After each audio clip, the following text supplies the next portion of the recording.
parlais d'absence d'enchantement et d'absence de Dieu en parlant du périple de Poritsky. C'est quelque chose qui revient dans d'autres textes que tu publies. Je vais me servir de ça pour évoluer dans le catalogue, parce que bon, généralement pour constituer les soirées, on essaie de trouver des thématiques et la plupart du temps, les éditeurs nous simplifient la tâche en faisant des collections qui sont bien délimitées. Et là, il se trouve que la dernière goutte a cette particularité, en tout cas des éditeurs que j'ai pu inviter jusqu'à présent et lesquels j'ai pu explorer le catalogue un peu en profondeur, d'avoir un catalogue très homogène et duquel on ne peut pas spécialement faire de différence entre la littérature étrangère et la littérature française, puisque ce sont finalement toujours les mêmes, enfin souvent les mêmes thématiques qui reviennent et les mêmes manières de traiter. Et il y a quelque chose notamment qui revient outre donc cette littérature un peu du désenchantement, et plus que du désenchantement, c'est pour moi une littérature de l'incertitude. C'est-à-dire qu'on est toujours, on ne sait pas où on va. Vous ouvrez un ouvrage de la dernière goutte, il y a toutes les chances que vous ne puissiez pas en deviner la fin. Et ça, c'est quand même assez rare et assez précieux, déjà. Et ça mérite d'être signalé puisque c'est constant. C'est-à-dire qu'on fait des hypothèses, on se dit, le narrateur nous mène dans un endroit, on n'y arrive pas. On arrive ailleurs, on ouvre un ouvrage et on se dit on va attaquer une satire sociale, on n'y arrive pas, en fait le récit part complètement en chandelle au milieu, ou bifurque, ou fait autre chose. On ouvre un recueil de nouvelles, on se dit qu'on va avoir quelques textes assez drôles sur le désir, comme La Fosse aux ours par exemple, et on n'y arrive pas, on arrive sur quelque chose de beaucoup plus étrange, de beaucoup plus profond, de beaucoup plus noir. Donc on va explorer, on va essayer de tâtonner dans cette incertitude du catalogue. En commençant par les incertitudes du genre. Et on va parler notamment de Gabriel Bagnès avec Frédéric Groskellen, et de la première traduction, je crois, de Bagnès, que Les enfants disparaissent. Tout à fait.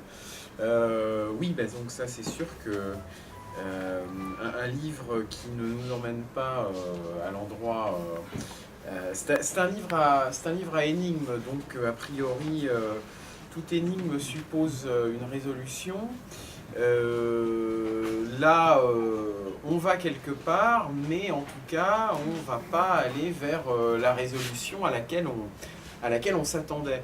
Et puis, moi, tout de suite, ce qui me frappe par rapport à ce que vous dites, c'est que chez Bagnès, c'est perceptible non seulement dans la structure de l'histoire, enfin dans la construction de l'histoire, mais même, évidemment, comme je suis traducteur, forcément j'approche de très près le texte, et y compris dans ses difficultés.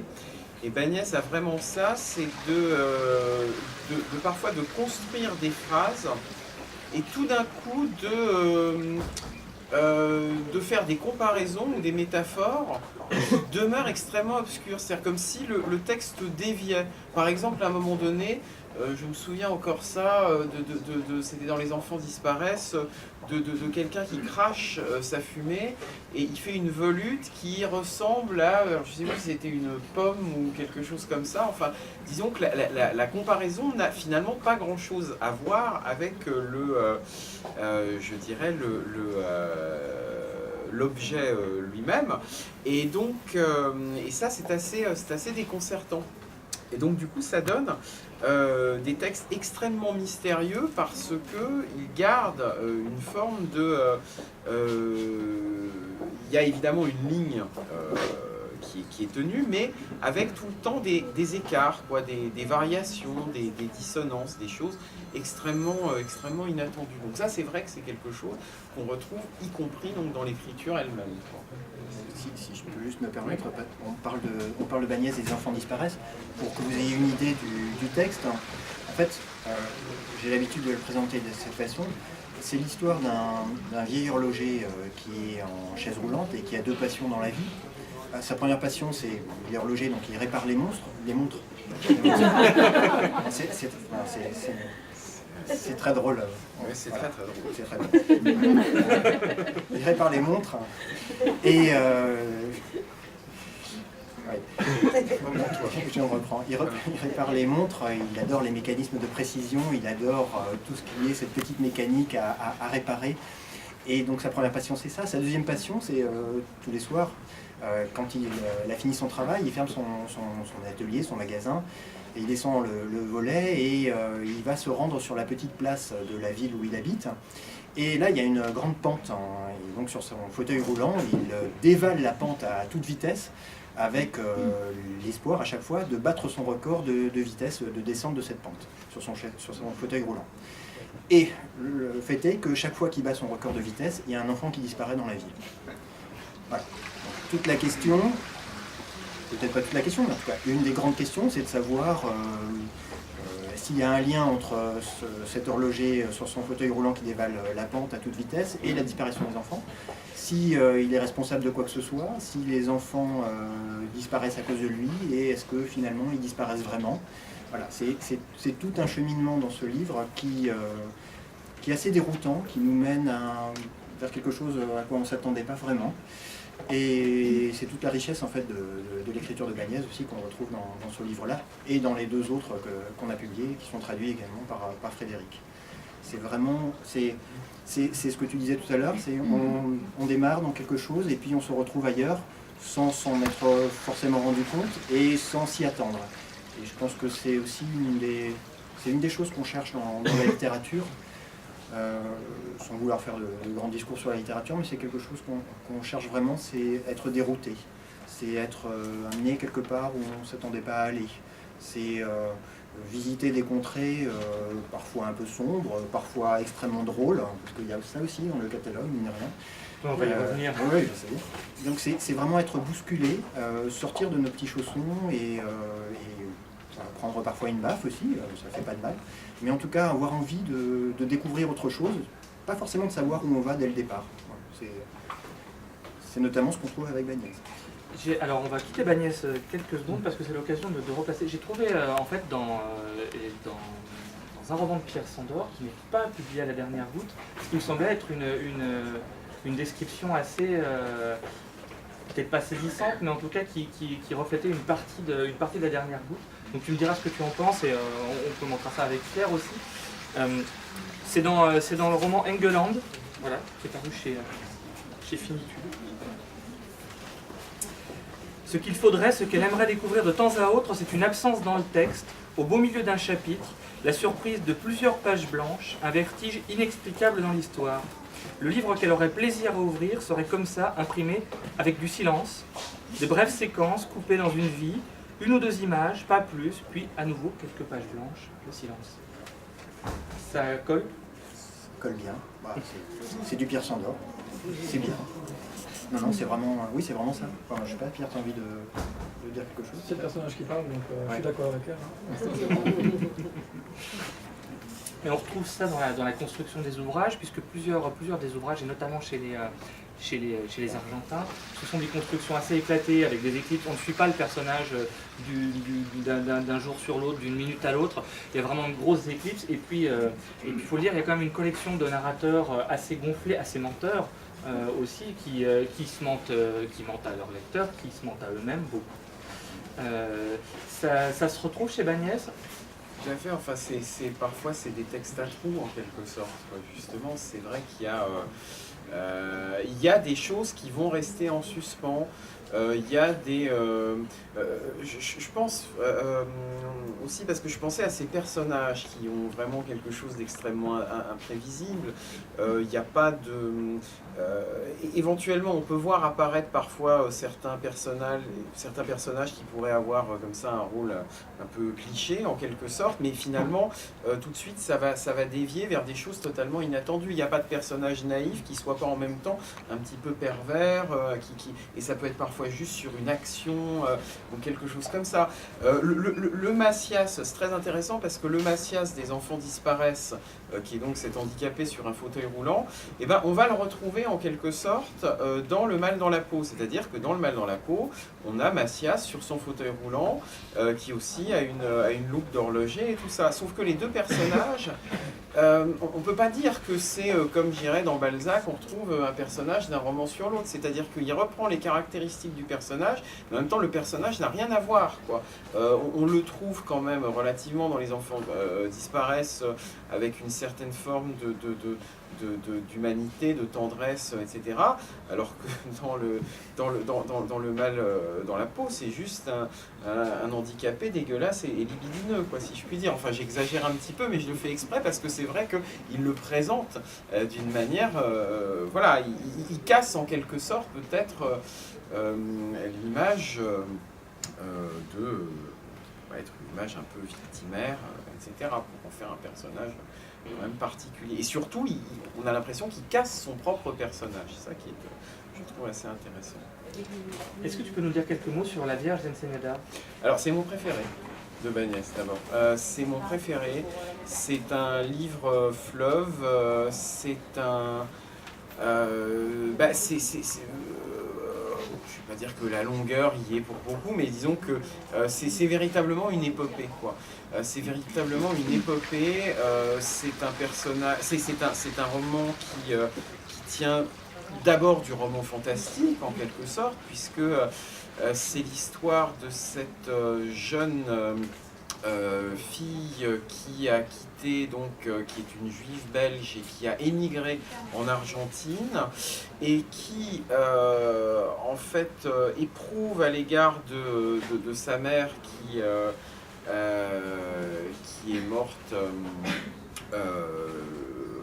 avant le début du livre, et qui éprouve à son égard une sorte de ressentiment, et qui va tout faire pour oublier sa langue maternelle, donc qui est le français, pour ne plus parler qu'espagnol, jusqu'au jour où elle se met à avoir des apparitions de la Vierge,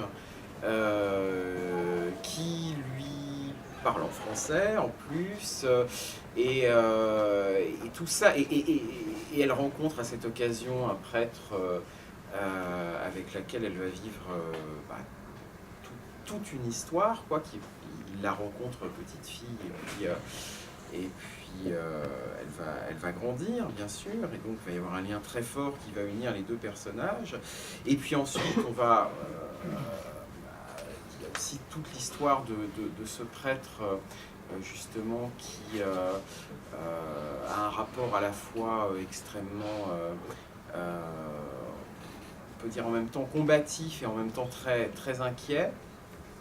Et puis surtout, c'est un parcours à travers toute l'Argentine. Enfin, c'est-à-dire que c'est vraiment un pays où je ne suis pas allé encore, mais enfin, Bagnès nous fait voyager vraiment sur jusqu'au bas même de l'Argentine, et nous fait voyager, en plus, on le verra, sans nous faire voyager, quoi. C'est ça qui est... c'est ça qui est très fort, quoi, dans ce texte-là.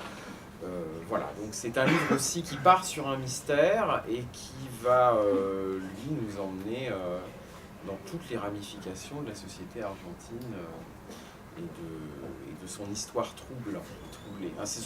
Les textes de Bagnès sont des textes, on pourrait dire, extrêmement métaphoriques, hein, qui reprennent finalement inlassablement l'histoire politique de l'Argentine du XXe siècle. Hein.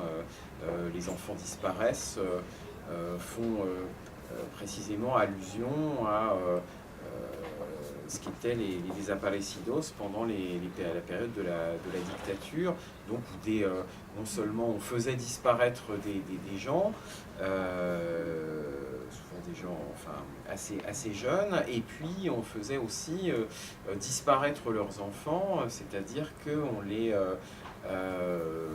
plaçait dans des familles afin qu'ils ne suivent pas qu'ils n'aient plus le lien avec leurs parents, et il arrivait parfois que vous alliez à l'école et puis vous ne retrouviez plus votre voisin de classe, et on ne disait rien, et la maîtresse ne disait rien, et voilà, donc ça disparaissait. Et voilà, donc c'est... voilà, comment dire. Des narrateurs un peu compliqués, comme je le disais, qu'est-ce que ça implique au niveau de la traduction? On parlait un petit peu avant la soirée, et tu parlais du travail de traducteur, et c'est toujours un peu... j'ai envie qu'on insiste un peu là-dessus, parce que le traducteur est souvent oublié, et notamment par les lecteurs, donc c'est bien de rappeler un peu ce qu'est son travail. Et tu me parlais d'une interprétation, ou presque d'un travail d'acteur par rapport à... Ouais, c'est exactement ça, c'est-à-dire que véritablement le travail de traducteur a beaucoup de points communs avec le travail d'acteur, parce que quand vous êtes comédien, quand vous suivez des cours de théâtre, vous avez un texte à dire, et moi je me souviens, parce que j'en avais fait un peu à l'époque, et ce qu'on me disait, c'est de ne pas plaquer des sentiments préexistants au texte, et de laisser venir le texte. Et il est vrai que quand on se lance comme ça dans une traduction, et surtout avec des auteurs pareils, ça suppose de ne pas avoir d'a priori, parce que effectivement, je vois quand on rencontre certains personnages, on dit tiens, mais pourquoi se comporte-t-il de cette manière-là, alors que a priori on s'attendrait à quelque chose d'autre.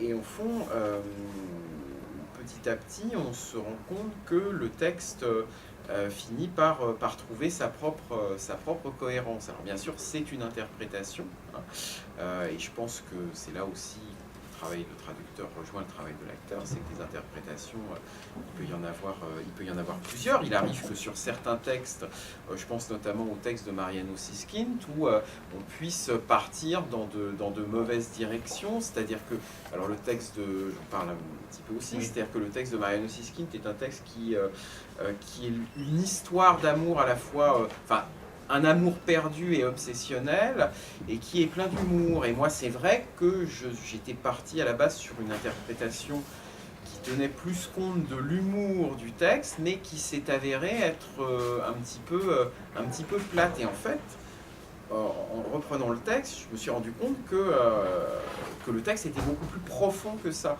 Et donc, c'est exactement le même genre d'écueil, par exemple, je pense, quand un acteur aborde un texte comique. C'est-à-dire que si il joue le comique d'une manière trop comique, et ben du coup il n'y a plus rien, ça devient du gag et puis c'est tout. Alors qu'en fait il y a une voix qu'il s'agit de trouver, donc beaucoup plus intérieure. Après, en fonction de la diversité des narrateurs,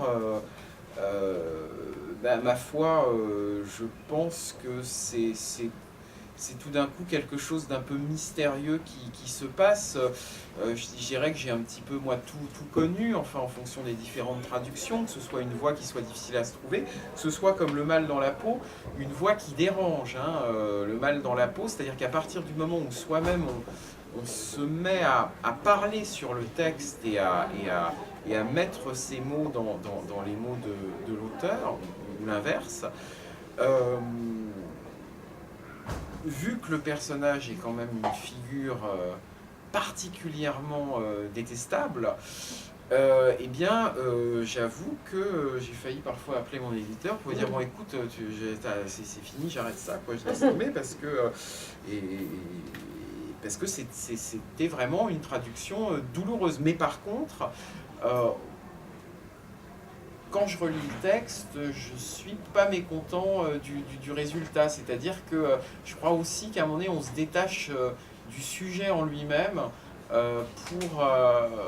pour sentir la beauté et la force de la langue. En quoi, bon, la littérature n'a pas à être morale, quoi. Enfin, je veux dire, là-dessus, il y a vraiment Banez est un auteur d'une densité éblouissante, et par conséquent, je trouve que dans cette descente un peu de ce parcours un peu de raté, quoi, si je puis dire, mais de raté très subtil, quoi. Enfin, il y a une force, il y a un effet cathartique aussi, je pense.